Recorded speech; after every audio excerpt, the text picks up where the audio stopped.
आप सबको एक और खास जानकारी देना चाहता हूं, खासकर से उन लोगों को जिन लोगों ने किसी बैंक से लोन लिया है या लोन लेने जा रहे हैं। जब भी कोई भी लोन लें, गाड़ी का लोन लें, हाउसिंग लोन लें, एजुकेशन के लिए लें, पर्सनल लोन है, बिजनेस का लोन है, आप अपने लोन का इंश्योरेंस जरूर करवाएं।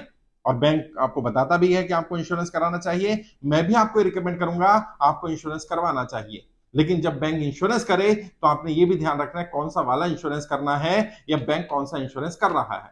अब जिन लोगों ने ऑलरेडी लोन लिया हुआ है वो अपने बैंक में जाकर के पता करें कि क्या उनका लोन इंश्योर्ड है। अगर इंश्योर्ड है तो कौन सा वाला इंश्योरेंस किया गया है। और यदि जिन लोगों जो लोन लेने जा रहे हैं, जब बैंक उनको रिकमेंड करे कि आपको इंश्योरेंस कराना चाहिए तो आपने कौन सा इंश्योरेंस कराना है, मैं उसके बारे में बताने वाला हूं। और 2-3 कंपनियों से भी आप बात कर सकते हैं उस इंश्योरेंस के बारे में कि मुझे अपना लोन इंश्योर कराना है, कौन सी कंपनी ज्यादा बेनिफिट दे पाएगी, किसका प्रीमियम कम होगा, किसमें पूरा कंप्लीट लोन कवर्ड होगा।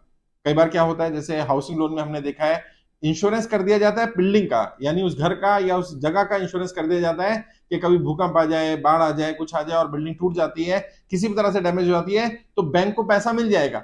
लेकिन जिसने व्यक्ति ने लोन लिया है उसका इंश्योरेंस नहीं करा जाता कि अगर व्यक्ति को कुछ हो गया तो क्या होगा। तो आपने क्या करना है, वो आपको हो सकता है क्रिटिकल इलनेस का इंश्योरेंस दे दें। क्रिटिकल इलनेस में क्या होता है कि कुछ खास बीमारियां, कैंसर हो गया, टीबी हो गया, कोई ऐसी बड़ी बीमारी हो गई, उस बीमारी के कारण अगर व्यक्ति एक्सपायर कर जाता है तब ही इंश्योरेंस वैलिड माना जाएगा। कई बार एक्सीडेंटल इंश्योरेंस कर दिया जाता है कि यदि व्यक्ति का एक्सीडेंट में डेथ होती है या कंप्लीट डिसेबल हो जाता है व्यक्ति, तभी उसका इंश्योरेंस का बेनिफिट उसको मिलेगा। आपने कौन सा इंश्योरेंस कराना है, आपने कंप्लीट इंश्योरेंस कराना है। आप बैंक को बोलिए कि यदि मुझे कुछ हो जाता है या मैं डिसेबल हो जाता हूं, फिजिकली डिसेबल हो जाता हूं, काम करने लायक नहीं रहता हूं, तो मेरे बच्चों को लोन ना भरना पड़े, मुझे लोन ना भरना पड़े, मुझे वो वाला इंश्योरेंस कराना है, उसका प्रीमियम बताइए। और बैंक जब भी उसका प्रीमियम बताएगा, हो सकता है बैंक आपको बोले, आपका मैनेजर से जान पहचान होगी या जो लोग बैंक के स्टाफ होते हैं वो आपको जानते होंगे, तो आपको रिकमेंड करेंगे नहीं सर उसकी जरूरत नहीं है, आप क्रिटिकल इलनेस ले लीजिए। अच्छा इसकी जरूरत नहीं, आप एक्सीडेंटल ले लीजिए, उसमें आपका प्रीमियम कम पड़ जाएगा। बोले कोई बात नहीं, प्रीमियम थोड़ा ज्यादा होगा, मुझे दिक्कत नहीं है, लेकिन मैं कंप्लीट इंश्योरेंस चाहता हूं, मुझे वो वाला इंश्योरेंस दिया जाए जिसमें मेरे बच्चों को मेरे बाद लोन ना भरना पड़े। अगर मैं फिजिकली डिसेबल हो जाता हूं, कंप्लीट डिसेबल हो जाता हूं, तो भी मुझे लोन ना भरना पड़े, वो वाली ऑप्शन दीजिए। और जब बैंक वो ऑप्शन दे दे आपको, इतना प्रीमियम बनने वाला है, इतने समय का जितना टेन्योर होगा उतने समय का लोन होना चाहिए।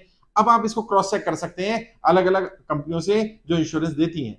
और अगर आपका कोई इंश्योरेंस एडवाइजर है तो उस इंश्योरेंस एडवाइजर से बात करिए कि मुझे अपने लोन को इंश्योर कराना है, सबसे बेस्ट पॉलिसी कौन सी रहेगी जिसमें प्रीमियम भी ज्यादा ना जाए और मुझे कंप्लीट बेनिफिट मिलना चाहिए। यदि किसी भी कारण से मेरी मृत्यु हो जाती है, चाहे वो एक्सीडेंटल हो, बीमारी से हो, हार्ट अटैक से हो, गिरकर हो, नेचुरल डेथ हो, तो भी मेरे बच्चों को लोन ना भरना पड़े। और अगर मैं डिसेबल हो जाता हूँ, फिजिकली डिसेबल हो जाता हूँ, तो भी मुझे लोन ना भरना पड़े। तो जो लोग ऑलरेडी लोन ले चुके हैं वो बैंक में जाकर के चेक करें कौन सा इंश्योरेंस है, कंप्लीट है कि नहीं है। जो लोग लोन लेने जा रहे हैं वो इस चीज का ध्यान रखें, क्योंकि बाद में व्यक्ति तो चला जाता है, बाद में बच्चों को दिक्कत आती है। अभी बहुत सारे केसेस हमारे पास ऐसे आ रहे हैं जिसमें व्यक्ति का आधा इंश्योरेंस कर दिया गया, व्यक्ति का क्रिटिकल इलनेस का इंश्योरेंस किया गया और जब व्यक्ति एक्सपायर हुआ तो उसकी नेचुरल डेथ थी, इसलिए उनको क्लेम नहीं मिल रहा है। बहुत सारे लोगों का एक्सीडेंटल इंश्योरेंस कर दिया गया, जैसे मैंने बताया प्रॉपर्टी के मामले में प्रॉपर्टी का इंश्योरेंस कर दिया गया, जिस व्यक्ति ने इंश्योरेंस लिया था उस व्यक्ति का इंश्योरेंस नहीं कराएगा, जिसने लोन लिया था उसका इंश्योरेंस नहीं कराया गया था।